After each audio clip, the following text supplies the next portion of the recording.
So it's not suspicious? Yeah, so it's not suspicious. I don't know if the farm, my guess is that these people were getting a lot of pills from her. Okay. Yeah, that this maybe even more than personal use quantities. You know how this works. One of the customers finds themselves in trouble with the law. I know you'd find that shocking. And they decide to play Let's Make a Deal. Snitches. They're the worst. And so they meet with the FBI, and they tell the FBI how Dr. Anissa's operation works. And this sparks an FBI investigation, I'm assuming maybe with some undercovers, maybe with some cooperating sources kind of going through this process to make sure they got it right. Because you can't always take the word of a criminal who's looking to play Let's Make a Deal. You still got to prove the case. And it's exactly as the snitch said. And they charge her with the federal crime of distributing and dispensing controlled substances. Okay? She pleads guilty, and then she's sentenced. Don't necessarily have a great handle in these cases about the quantity that she's doing this, the volume, because this is really just cash transactions. Right. Okay, but based on what they know, how much time are you going to give Dr. Anissa? Did she go to trial? No, pleads guilty. Pleads guilty.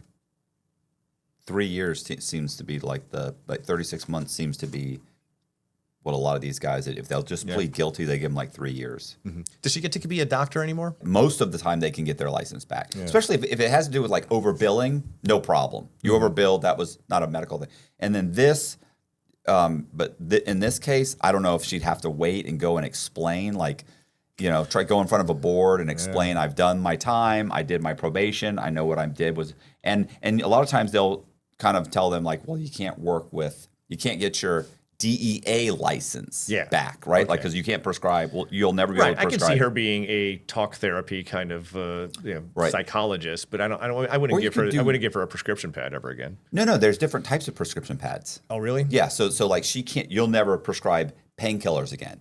Does that make sense? Like we'll let you prescribe like. Again, Xanax, Adderall, and Subutex. I don't know what I know. Xanax chills you out. You explained that to me. Adderall, it also kind of gets you focused. I know like college kids abuse Adderall when their mind is scattered. Subutex, I feel like it's just like it's like Suboxone. It's basically almost like a synthetic opiate. All right. So I think that those are DEA registered stuff you can't provide. So I think she'd be able to get it. She's just not going to be able to prescribe those medications or any variants of it. Getting back to your teary-eyed monologue before we told the story, was this an overreach? No, she's breaking the law. Okay, we're on the same page. Yeah. Okay. I said 36 months. 36 months. Okay, correct answer. 15 months. Fuck. 15 months. I feel like 15 months is reasonable too, though. I just seen so many of these guys come in and they get 36. They tend to get 3 years, Sure. And they complain the whole time. What if it would be higher if it was opiates?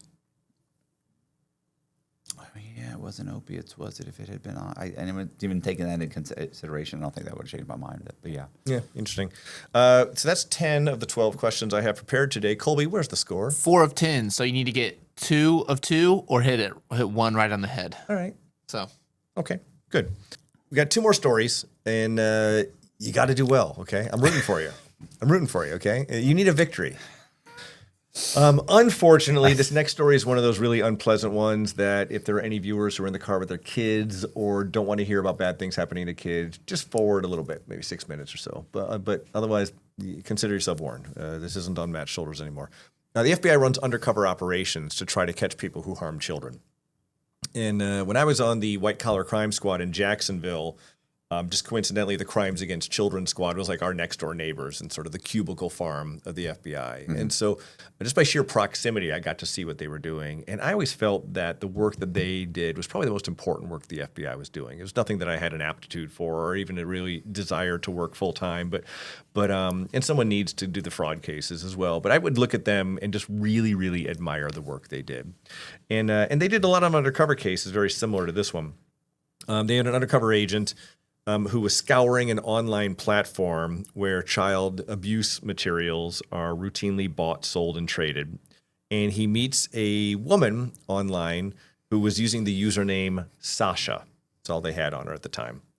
And Sasha moves the conversation and says, hey, let's get off this platform, I don't even know what it is, and talk on the app Telegram, where a lot of people like to go commit crimes.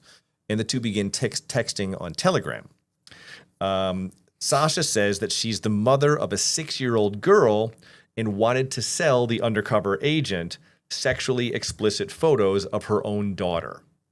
Right? Okay. Nightmare, right? And the undercover suspects that this is some kind of joke or setup because it's never this easy. Right. Right? And so the undercover says, well, I need to get proof from you that this is a legitimate offer. And the Sasha character sends 6 digital photos of a 6-year-old girl being sexually abused with a woman by a woman's hands. Okay? Like, oh my God, this seems to be real. The photos obviously are too graphic to recount here, but let your worst nightmare take control. We don't need to get into that too much. So, but on Telegram, you can kind of see what phone number the person registered with. Telegram is not going to ever cooperate with the FBI on a case, and shame on them for that, because there's a lot of, that is why criminals tend to gravitate toward Telegram. But there's ways to discern people's phone numbers if they do that. But they find the phone number, and it comes back to a woman, 36-year-old Sasha Abshire of Port Arthur, Texas. Okay. And so then the FBI, before they start doing anything, they hop on her Facebook page. She's there on Facebook, and they see that she has a 6-year-old kid. The mattress, sheets, and furniture in the background of the explicit photos that were sent matched the decor in Sasha's home on her social media postings. This is real. They got her at that point.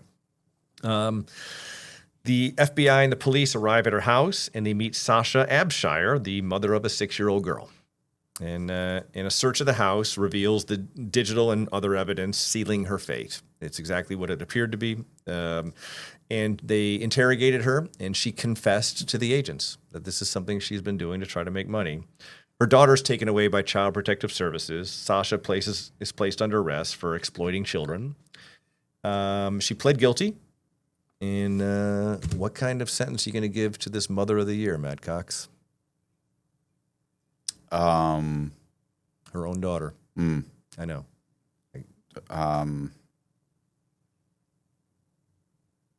Is it just the one instance, or this That's is the one she's instance been doing the it? one instance they caught her on. I don't know if her confession discussed other instances. Plus, with this, she's going through Telegram, so who knows what went through there before. Right. These guys. So they find the digital photos, Yeah. and they have the evidence that she's good.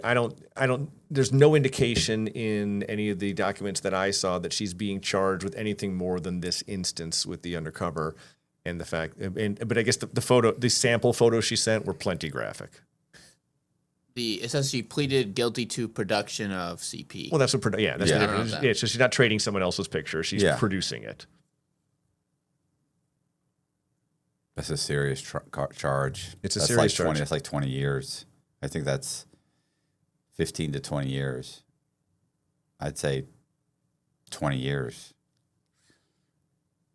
Yeah. I mean, it's production. Yeah. Guilty, right? Because production. there's people out there in the world who are just trading photos that have been around online for years, and that's bad enough, and they get in a lot of trouble for that. But the actual production of it, I know these guys. And this is your daughter, and she's 6 years old. Yeah. 20. Yeah, it's hard to have any sympathy at all. So it's shocking. It just shocks the conscience. Yeah. It's 20 years. I think 20 years. Got your guess? Yeah. Okay. Correct answer is 30 years. 30 years. Yeah. Okay. Yeah. Okay. Oof. All right. So this brings us down to our last question. Also an unpleasant story, but no children involved. Right. Okay. Where are we on the score? 4 of 11. You gotta. No, Hail you Mary. hit it on the nose. You hit this on the nose, you get it. Okay. You got to do nothing but net on this one, Matt Cox. But I believe in you, buddy. Half court shot. I believe in you. You got this. You got this. You're natural. All right. Let me set it up a little bit. So the FBI looks at sex trafficking of pimps and prostitutes in a little different way than the police. The FBI regards the prostitutes in a sex trafficking operation as presumptive victims, right? The prostitutes who are out there. If a pimp is out there driving prostitutes around from city to city, getting a motel room, taking out an ad, taking their money, Right.